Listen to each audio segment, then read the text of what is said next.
makadi vana baba nanamai, vakomana nevasikana. Ndinoitwa zita rangu ndinonzi Tafadzwa Muchena. Ndine zvinhu zvandiri kuda kutaura, ndine chikumbiro chandinacho chandinoda kungotaura, saka ndinokumbiro kumwoyo murefu kuti mungonditeererawo. Ndine zvinhu zvandinoda kutaura, but chiri chikumbiro chandinacho kuhurumende yedu, kuvatungamiri vedu. Ndine zvinhu zvandinotenda kuti tine madhozi atinenge tanoka, tine nzvimbo dzatinenge taenda tichida kutsvaga support yegovernment, but toita dambudziko kana kuti machallenges ekuti tinogona kuti patasira message padhoo ratatanga kupinda tichigogodza, ndo padhoo rinongoperera nyaya dzevanhu kana kuti zvikumbiro nezvichemo zvinenge zviine mayouth. Saka ndichanyanya kuda kutaura ndakanangana naMinista weYouth Honorable Tino Machakaire zvakanyanya, ndichikumbira ndakamirirawo mamwe mayouth ane muono nemufungo wandinawo, because ndoziva kuti pane vanhu vamwe havaonerani muono wandinoona inini, havafungirani mafungiro atinenge tichifunga kuti tinogona kupusha vision kana kuti muono une mutungamiri wenyika wekuti nyika inovakwa nevene vayo. Kuti tipushe vision iyoyo zvinogona kuda mayouth. Saka ndichangotaura ndakanangana neutungamiri kusvika kuna President Honorable vedu, President Emmerson Dambudzo Mnangagwa. Chiri chikumbiro chatinacho kuti tine chishuwo chokuti nyika yedu, mayouth, tine zvinhu zvatinoona kunze zvisingakwanise kuonekwa pamwe nevari kumusoro. Tine mikana yatinokwanisa kuona but isingakwanise kuonekwa nevari kumusoro, but isusu tiri pasi tinogona kuona mikana iyoyo. Saka ndo chikumbiro chandinacho chandichatsanangura nokutaura ndakamirira mayouth vane nzara nenyota yokuti nyika ivewo nyika yekuti vanhu vanotaura about Zimbabwe, tinotaura kunaka kwenyika yedu, because inyika yakaropafadzwa, inyika ine peace. Saka chinhu chandoda kuedza kutaura ndechekuti tine zvinhu zvatinogona, tine zvinhu zvatazama kuita nesimba redu nemasavings edu, but hatina kwatiri kuenda, tiri kuramba tiri panzvimbo 1. Regai ndidzoke ndichiti kuna Honorable, tiri kudawo help inobva kugovernment, inobva kuhurumende. Mayouth ariko ane zvinhu zvavanogona, vane zvinhu zvavanotoita zvokuti pakavhurika dhoo rokuti pane ubatsiri huri kubva kuhurumende, nyika inogona kuva nemayouth vanogona kucreata mabasa kuvamwe. But kuti mabasa acreatwe kuvamwe, hatina zvikwanisiro zvokushandisa. Tiri kuzama netuma savings twedu, mumwe anenge apiwo mari kana kuti yemombe nababa vake yekuti anotanga business, haizi mari iri kuzosvitsa munhu kuti akwanise kucreata mabasa kune vamwe kana kuti akwanise kuti vamwe vawane mabasa. Takuramba tiri panzvimbo imwe chete, tiri kuramba tichitendereka pabusiness rimwe chete. Saka ndauyawo nechikumbiro ichi kuhurumende, ndauyawo nechikumbiro ichi kuna Honorable, kuna President vedu vaEmmerson Mnangagwa, kuti tine chishuwo chokuti zvinonzi Zimbabwe nyika inovakwa nevene vayo. Tinodawo kuvaka zvinhu zvekuti tinosiyira generation inoteera. Tinovhurawo mukana wokuti mabasa awanikwe, but kuti tizvizadzise tizviite hatisi kukwanisa. Regai nditange pekutanga kutaura. Tinopinda mufarming, tinorima, but tiri kushandisa capital yokuti tiri kutanga. Regai ndipe example. Seni last year 2024 ndakapinda mufarming, but ndakatanga nekurima 2 hectares dzematomato. Ndine picture yokuti ndiri kuda kurima fodya anditya, but ndakati ega ndirime 2 hectares dzematomatoes. Dzinoreva kuti vanoziva zvematomato zvinoreva kuti ndairima 60,000 plants dzematomato, apa unenge watenga maplans iyawo seed iroro unenge watenga 1000 anenge achinzi $60 or $100 but uchatenga for ari 60,000 nema $60 ochiti une zvinhu zvauri kuda kushandisa mari yawashandisa une muono wokuti ndinoda kuti panotanga season yefodya ndirime fodya ndo zvandaida inini saka ndichapa example iyi nemachallengeswo ari kusangana nemamwe mayouth zviri kutadzisa kuti vanhu tiende mberi. So tarima patime yekuti wakuenda kumarket unosvika tomato rakaflada because haizi mbeu yokurima kuti tiendese nyika kumberi kana vanoziva kurima matomato. Tomato ingori mbeu yekuti uwane capital uraise mari kana kuti ungochengetawo mhuri nekuendesa vana kuzvikoro. Haizi chirimwa chokuti tingati takurima kuti tigadzire nyika. Saka ndakafunga kuti egai tirime matomato chiva ndarima 2000 plants.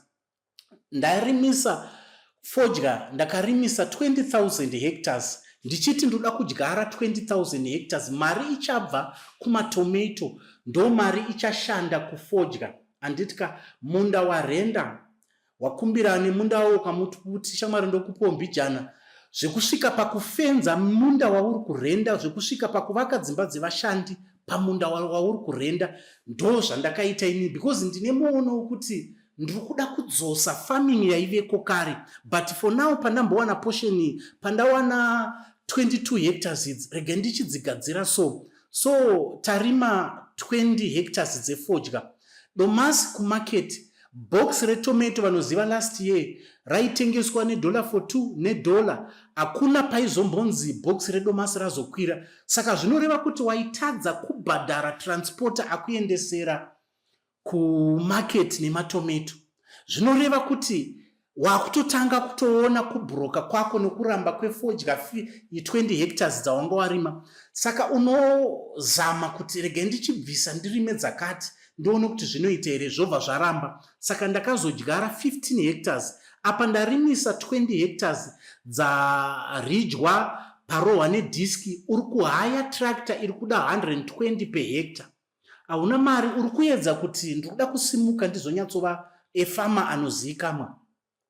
Saka tapedza kurima matomato aramba ende apa ndanga ndawana nzvimbo yeshop handiti because mufamu toda kudzora kaika picture kaitwa nevarungu kuti munenge muine shop mufamu pane zvese uchirima uchiita zvese.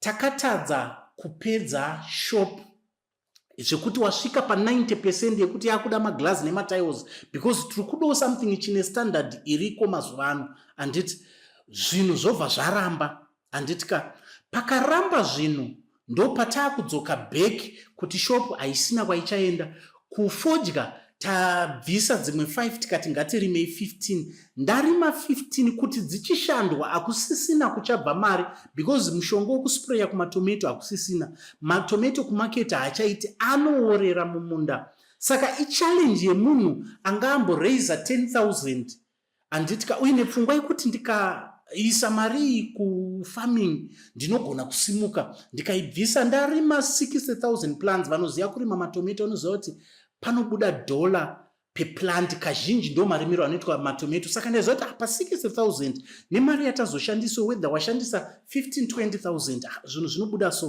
but hazvina kubuda semaitiro yawo because domasi chinhu chinorimwa nemunhu wese handiti. Saka izvezvi unenge wapa stack fodya hakuna chiriko because hauna kuzokwanisa kuwana mishonga hauna kuzokwanisa kuwana mari dzevashandi because kumadomasi unenge uchihaya dhera unoharvesta unoda vanhu 20 vanoharvesta handitika. Kufodya uri kuda vanhu 25 vanouya everyday vari kusakura vari kuspraya hauchisina mari. Saka zvinobva zvadzokera pasi zvichireva kuti ndaiva nevision yokuti ndikarima fodya 20 hectares next year pasizini iri kutanga fodya ndiri kufanira kurima 100 hectares because inini ndinoziva farming inini ndinoita mining. Saka ndaiziva kuti ndikatengesa fodya imwe mari ndichaisa kumining. Saka mari ichabva kumining tichaiisa zvekare kufodya pa 100 hectares dzaticharima but zvese izvozvo zvinofira pachinhu 1 chekuti hatina capital. Taedza kuda kurima matomato obva aramba osvika kumarket akaflada handitika. zvobva zvatoperera ipapo. Saka ndo pari kufira mayuthi, ndo pari kufira vanhu vaifanira kunge tichipushawo vision ine government kana kuti muono une hurumende kana kuti vision ina president yokuti nyika inovakwa nevene vayo. Because ndichipinda mufarming, pfungwa dzangu dziri kuti ndinoda kuva a best farmer in the next 3 years kana 4 years dziri kuteera. But kuti ndizviite ndo pauri kusacrifice. Mumwe munhu anogona kuti wai wakarima wakadiku, ndo zvatabvira kare tichiita tichifamba mbijana mbijana kuti tisvike. But tiri kuti hatisi kuna kwatiri kusvika. Because kune vanhu vanoti wakarima 5 hectares. 5 hectares ndedzekutenga mombe nengoro nechikochikari. Handiti tiri kudawo production yatiri kukumbira yazoita kuti ndikumbire platform kana kuti ndiuye paplatform yandinotenda kuti inzwi rangu rinogona kunzwikwa. Kwete kuti hatina kunogogodza, takanogogodza kumaofisi, takanopindawo kumabhengi, unotanga kubvunzwa kunzi une payslip here, une chakati here, ende mari yauri kudai hatipi mari idzodzo, tinopa ma1.5, tinopa ma1000, ma500. Chero ukati ndoda kuenda kune vanopa chimbadzo, hapana paunonokumbira capital yakawanda usina chokubatisa, because toda kutanga hatina chinhu. Handiti saka uchanopiwa 500 tinoramba tichidzokera pasi, tinoramba tiri panzvimbo imwe chete. Saka kana ndauyawo nechikumbiro kuna honorable, kumaministers, kuhurumende yedu, kuti tine zvinhu zvatinokwanisa kuisa kuti nyika iende mberi, nyika iwanikwe mabasa. Because tamirira kuti kuuye vanhu vanoinvesta munomu vativhurire mabasa, yet vanhu vari kuuya vacho, for example ndotaura ndichiti vanhu vari kuuya, tomboti maChina ari kuuya munomu achiita mining. 2022 ndaita mining kwaMutoko. Munoziva here kuti vanhu vatora mamines maChina nenhau yekuti vari kuuya necapital, ende havasi kuuya necapital yekuti vari kuuya necapital yakawanda, vari kuuya neagreement kana kuti vachiti tiri kuuya kuzoinvesta vawirirana. Handiti vaine mine yavapiwa kuti vashande, but vane mine yavapiwa kuti vashande vari kudenza vaning'ina vavo, vochivapinza mumamaini kuti imimi chiendai kuvanhu vane tumamaini twavainatwo mukati umu, mochinotaura navo. Handiti vanosvika maChina vokuaprocha, chokwadi maini unayo but hauna zvokushandisa, vokuudza kuti isusu kumaina panapa tinokupa 10%, hauna chako chinowanikwa panapa, chako imaini tokupa 10%. Saka munhu ari pasi kumakaha kwaMutoko akanzwa panzi 10%, onzwa kuti pa100,000 tinokupa 10,000, iye achitoziva kuti mari iyo handiizive, anorohwa nehana otobvuma. Handiti zvoreva kuti varume ava vauya neagreement yemine 1 kana kuti vari kulithium kana kuti vane pavari kusenza, but vane uchenjeri hwokudyarana kuti handei mukati tochienda kune mamwe mamines. Avanouya vanenge vari 4 panapa, vari group, votopiwa kana vachipiwa 150,000 vanotanga vachitohaya vasina kana chavainacho, kusvikira pamota yekushandisa yavo vanotohaya. Handiti asi pasina kana 1 month vanhu ivavo vanenge vaenda kure, ende vari kuinvesta munomu. Hapana chavari kuinvesta chiri permanent, vari kuuya nezvinhu zviri temporary. Hapana chavanoita kunze kungoti anongoya nematipa ekuti kana afunga kuenda mangwana anongotengesa matipa yavo. Mari yematipa iyoyo anoiwana pa1 week, because tandiri kumakaha muChina achiita mining, kwete mining dzedu dzekuenda nekakopa waya, no, mining chaiyo chaiyo, achiita mining chaiyo chaiyo, anoburitsa 2 kg washing plant yamuka makuseni na6, yozodzimwa the following day na6, anokuroverai 3 kg 2 kg.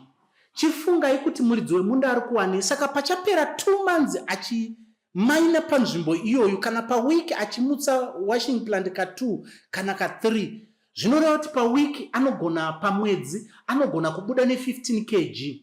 But muridzi wemunda haana kungwarirana nemuChina, anoziva mabvisiro anoita gold, okuudza kuti pabuda 5%, 5 kg 7 kg, ende ndiye anokuudza mari iri pamusika, because gold hamusi kunotengesa mese kuFidelity. Saka tiri kupa vanhu zvinhu zvekuti dai government yaisapota, topiwa zvokuti tinonokwanisawo kunoshanda tichiita mining chaiyo, kwete mining yekuenda nekakopa waya, mining yekuudzwa kunzi ndakarota band. takukwanisa kuita mining iri kuitwa nemachina, but hatina zvinhu zvokushandisa. Saka chikumbiro changu, isusu tikawana zvinhu, hatinovaka imba kuchina, hatinovaki mabhizinesi kuchina, tinoinvesta munomu zvinhu zvinobatsira the next generation. Saka tinenge tazadzisa the vision yapresident. Ameno kana vanhu vachindinzwa. Saka ndine chikumbiro chokuti nyika tinozvigona kuvhura maindustry, tinozvigona, kune vari ready kuvhura mafactory akavharwa. Ndaitaura ndichiti dai machina aiva nechido chekuinvesta, zvatiri kuvatumidza kuti tawana mainvesta, tawana, dai vaida kuinvesta, vadiva tiigira mamachines acho anogadzira gold kuti ripurifyiwe risvike pakugadzira manucleus, risvike pakugadzira marings, zvoitwa munomu. But vanosarudza kutakura lithium kuenda kunosvika nayo kuDurban kana kwainotakurirwa riri dombo, vachida kunogadzira chekukana ibhatiri rozodzoka back kwatiri, vadii kuuya nemamachines acho vazviitira munomu. Kana vachida kuinvesta real investment yekuti zvichasiyira vamwe vanhu kuti bhatiri rinogadzirwa so. Kana vachikwanisa kuinvesta, vadii kuti igira mota ichigadzirwa from scratch, tozivawo kuti kune depot rinotogadzirwa zvimaakwa zvichigadzirwa from scratch. Varume ava maitira avakaita mutauni vachitengesa hembe ndiwo vaiva nemashops ataitumidza kuti machina, but nhasi pakavhurika mukoto kumining, because mari vanga vainayo, capital vanga vainayo, vakasiya hauwani kana muchina 1, vakatisiyira isusu kuti titengese hembe. Havana bhizi kana 1 mudhuri wavakavaka. So isusu semayouth, chikumbiro chedu kuna honorable, kuna president, kugovernment, kune maministers vane nzara yokuti vision yemukuru iende mberi. Chikumbiro chandinacho ndechekuti ngavatipo maresources, ngavatipo maloans ekuti tinopinda muindustry, tinopinda kunovhura muno muZimbabwe. Mune vanhu vanosenza. Machina ari kushandisa maZimbabwe, atiti machina anosenza, ari kushandisa maZimbabweans. Vanenge vaine mashifts kana 2 ekuti vemakuseni vachipedza na 4 kudzima mushini, panotanga vamwe vanopedza na 12, potanga kana 3 mashifts. Tisu tiri kushanda, tisu tiri kuenda kumba tisina chatinacho. Havana zvikoro zvavari kuvaka. Kana vachikwanisa kuinvesta, vadii kutaura kuti toda kuvaka hospital, panorwara muchina, mumwe akazorwara tiri kumakaa, anotokwira ndege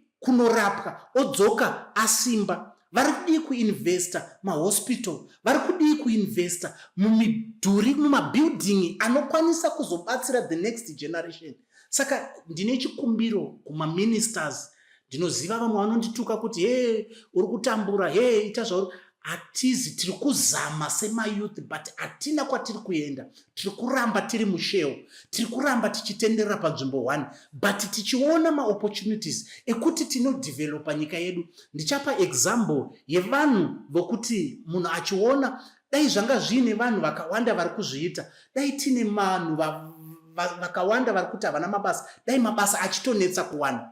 Munomboziva here kuti izvezvi kutaura kwandiri kuita, mukatarisa kune construction, vanhu vari kuita construction, kana kuti mayouth atanga maconstructions company, ari kuvaka macluster house, ari kuita mabig projects.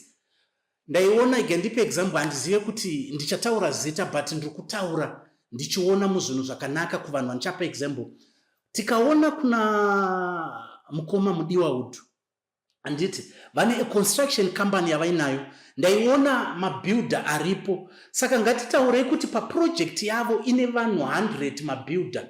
Zvinoreva kuti kana paine 100 mabuilder, maassistant builder anowanda kudarika mabuilder. Saka pachava ne150 madhaka boy, maassistant. Anditika pobva pazova tato nevanhu 250 vari paproject 1. Tobva tichazova nemaplumber, pachazova nemapainter, pachazova vachauya vachiisa matiles. Anditi saka tine vanhu vachaemployiwa paproject 1, maybe vanhu 1000 vachaemployiwa paproject 1 naMudiwa. Anditika tozoita maybe ane 3 maprojects, ane vanhu 3000, ane a security company. Saka anogona kufeeda 5000 vanhu. vekuti havachisina nzara kana kubata dombo rokupinda murodhi kuti aiti tine nzara. Saka zviri kuitwa nemwana womuno muZimbabwe hazviitwi nemuchina. Muchina paanoisa mari ndepaanoona kuti anowana mari iye. Chese mastructure ari kuvakwa ari temporary, ndezvemarata zvekungoti 2 minutes zvinosara zvatopadzika. Hapana kana hotel, hapana kana building riri kuvakwa. Saka ndiri kukumbirawo kuti dai taita mayuthi, saka tikaita vanhu 100 vanenge mudiwa hudhu, toti times 5 zvinoreva kuti tane vanhu vangani vabva mustreet, tane vanhu vangani vane mabasa. Tinotoita shortage yemabuilder, tinotoita shortage yemaplamba muZimbabwe zvekuti vanhu vanobva kuna Zambia kuuya munomu. But zvinoitwa kukanga tapa mari, tapa empowerment kumayouth, because tine simba rokumhanyisa zvinhu, tine simba rokuti zvinhu zviende mberi, but hatizi kukwanisa because hatina capital. Hatizi kukwanisa. Kamari katinako ndeke kunovhura katakshop, kamari katinako ndeke kunoronga kamusika. Handiti hatina, tiri kuramba tichitendereka panzvimbo imwe chete. Tiri kuda kuenda kumafarms tidzose zvaiveko kare, rwizi rutange kuyerera rokunzi Zimbabwe it's a bread basket of Africa. Ndo zvishuwo zvedu, ndo zvatiri kurota. Tiri kuda kuzadzisa vision yapresident yokuti nyika inovakwa nevene vayo, zvekuti vanhu pavanozoona zvinhu zvinenge zvashanduka. Zimbabwe yaisekwa idzoke patsva, but mukana uyu ukasapiwa kuvana vevhu, Zimbabwe inoramba iri pasi. Ndichapa kune mwe, I don't know zita rake, aimbova minister, so ari kuvaka chikoro, but unoona kuti murume uyu uri kuvaka chikoro, but dai asapotwa negovernment, chikoro ichocho pavision yekuti 2026 chinenge chapera, chikoro chichabatsira vanhu.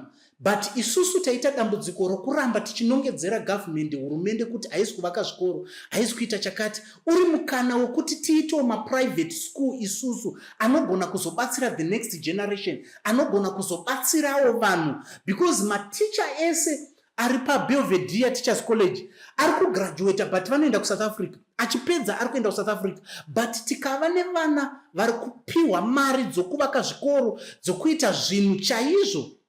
Anditi zvinoreva kuti tichatoita shortage yematicha muZimbabwe, kupedzisira taakutotsvaga mamwe maticha okune dzimwe nyika, but hatizi kukwanisa kuzviita. Tiri kutarisira hurumende kuti ngaivake chikoro, tiri kumirira government ngaivake chikoro. Ndinotenda kuti president nemaministers muri nhaririri yakamira pamusoro, iri pamusoro kutarisa isusu, kuti isusu kwatiri kuenda ndekupi, zvatiri kuita ndezvipi. Ndo patiri kukumbirawo semuyuthi, semwana wevhu, kuti tine chikumbiro ichi, tine zvatinogona, tine mamines andakaenda izvezvi 3 nemamachines. Uchinoona kuti chokwadi panapa machine iri kuti gold riripo, but hauna chokushandisa. Ndo patinozoenda nekachizewo towana mapoints. Unoonekwa vanhu vakutaura kuti akamboita mining ane urombe huri kubuda because hatina maresources ekushandisa. Munoziva there's a guy anonzi Terry, kunonzi kwaTerry. Munoona dai government yaisapota kuno kwaTerry, panoteera the next 3 years dzinotera, yaigona kuva nzvimbo inouyisa vanhu for tourism, because vision yaanayo nezvaaita paground, but ari kuita nemasavings ake, zvichamutorera time. Zvinhu zvaigona kutora 2 years zvichamutorera 10 years.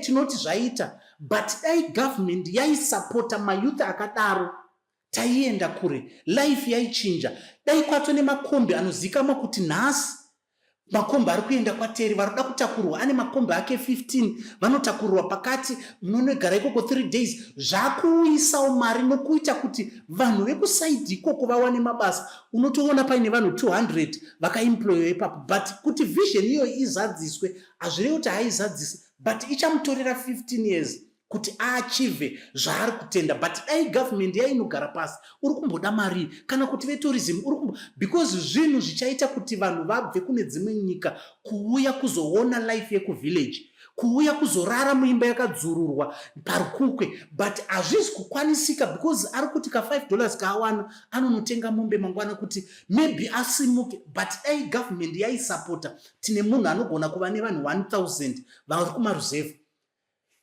mumwe ari kunzwa kuti inini ndinokwanisa zvekuita zvenyama, handiti akasapotwa kuarea iyoyo. Ndichapa example tomboti yamukoma Carlos, handiti ndipe example yavo because ndo anoita zvenyama ende ndiye munhu ari kuita zvenyama nemombe. Vakawana support because handisi kuti vanhu ava vaende mberi kana kuti havagone kuita, vanozviita, vanoachieva, but dream yake inogona kuzozadziswa next 10 years. But akawana support yegovernment, shamwari uri kuda mari, uri kuda chii, unodzosa mari yedu after 2 years. Munogona kushamisika tikavaverenga mukoma Carlos the second munhu ane beef farming iri serious kuteera Kwala. But kuti vazadzise kuti vasvike pana Kwala zvichavatorera 15 years, zvichavatorera 10 years. But dream iyoyo inogona kuzadziswa kana government yasapota, ikaita 5 years, ikaita 2 years, anenge asvikapo aachieva zvaanofunga zvese, aemploya vanhu 5000. Chinangwa ndechekuti ngatikirietei mabasa kuvanhu. Zimbabwe inyika yakanaka, saka ndine chikumbiro kuna president vaEmerson Mnangagwa. Regai nditaure ndichiti ndine chikumbiro kumaministers vose vane chishuwo chokuti nyika inake, nyika ive nemabuildings. Ndaibvunza mumwe munhu ndichiti unombozviziva here kuti mabuildings ari mutauni haazi egovernment, amwe anga atori evanhu. Maindustry ese amwe acho akavhara anga asiri egovernment, anga ari evanhu. Tipei zvekunoshandisa tinovhura maindustry, tipei zvekunoshandisa vanhu. Izvezvi munomu mune madoctors, mune vanhu vanogona, but kuti vavake eprivate hospital muroad yekuenda kuChivu, emergency care yekuti anogona kuemploya 3 madoctors kana 5 madoctors, 10 manesi, 15 manesi, handiti kuti pangovawo nezvinhu zvekunzi pane chakati hazvisi kukwanisika kuita because vanazvo zviroto zvokuva nemasejari, zvokuva nemaprivate hospital, but havana capital. But tikawana mari zvinonzi Zimbabwe yabudirira, hazvimbonzi ninga abudirira. Chinhu chese chichaita kuti munhu awane zvinhu, chichasapota nyika. Hakuzi kubudirira kwemunhu, zvinonzi kune hospital yakavakwa kwakati, kune chikoro chakavakwa kwakati, hachizi chikoro chiri kuropafadza munhu 1, but zviri kubatsira 15,000 mhuri kuti dzigute, kuti dzidye. Saka ndine chikumbiro kumhuri yeZimbabwe. Ndoziva kuti munotuka, ndoziva kuti vanhu munotaura zvakawanda, munotaura zvinhu zvamunofungawo, but chikumbiro chandinacho kuti taedza kumhanya, taedza kupinda nepasi pese kuti zvinhu zviite. Zviri kuramba, tiri kuramba tichitendereka panzvimbo imwe chete. Chishuwo chedu ndechekuona Zimbabwe ichiva the bread basket of Africa. Minda isarambe ichiteiwa mbeva, minda isachererwe makurwe. Kune mamainzuku vanhu vari kuchera mbeva, but pane goridhe muchaina anotora advantage. Tipei tiende kumaini, tipei zvokushandisa. Tinazvo zvokuti ndinokumbirawo Minister of Youth, whether if 5 minutes dzekugara nemi pasi, tine zvinhu zvatiri kutoona kuti apa pane pfuma inogona kuraramisa nyika, but hatina zvokushandisa. Tine zvinhu zvatiri kuona kuti apa pane mukana wechakati, but hatina zvokushandisa. Tiri kutorerwa advantage. Vanhu voti vari kuuya kuzoinvest, asi vasina chinhu chavari kuita. Ngavativakire mahospital, ngavaise zvinhu. Hapana, vari kutora mari vachinodhivhelopa nyika dzavo. Chikumbiro changu nepokupedzesera ndaakutaura,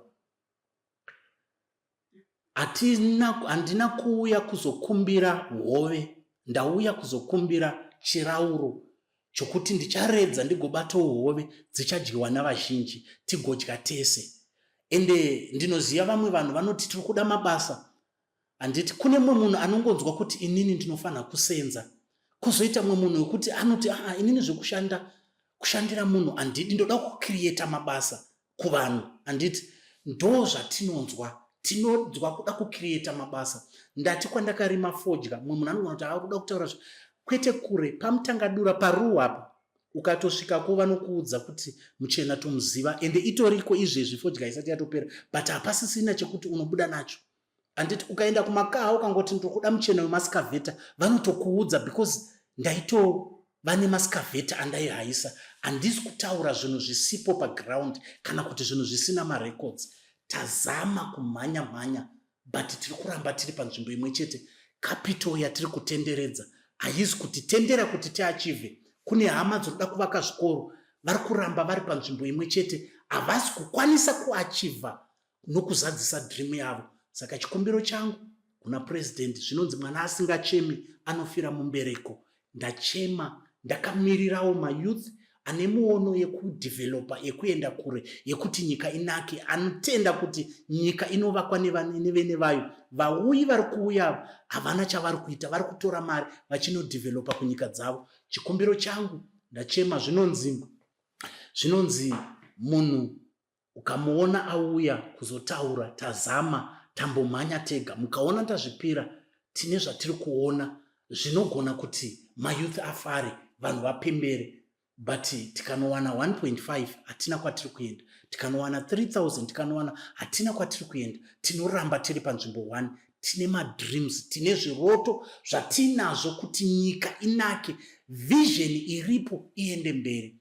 Chikumbiro changu kune vanoziva kuti shoko rinosvika kupi, ndinozviziva paplatform yandauya, ndinozviziva nekuti tambozamawo kumbonokawo kumaofisi but hatina kudayirwa. Pawataura ndo panogumira nyaya. Saka ndazvipirawo kuuya pano kuti vatungamiri, maministers, honorable Vatino Machakaire, honorable Kuda Tagwirei, honorable Tatenda Mavetera ndo vataura because ndataura honorable Tatenda ndinoona vachimhanya kusaidi kwavo zvakanyanya. Saka ndiri kuti kana vachikwanisawo kuti tinokwanisa kuti tiite sei semayouth, tiendewo mberi, tivake nyika yedu, tidevelope nyika yedu.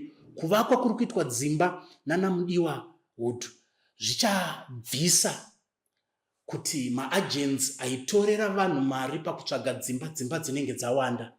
Zvichaita kuti mabasa awanikwe.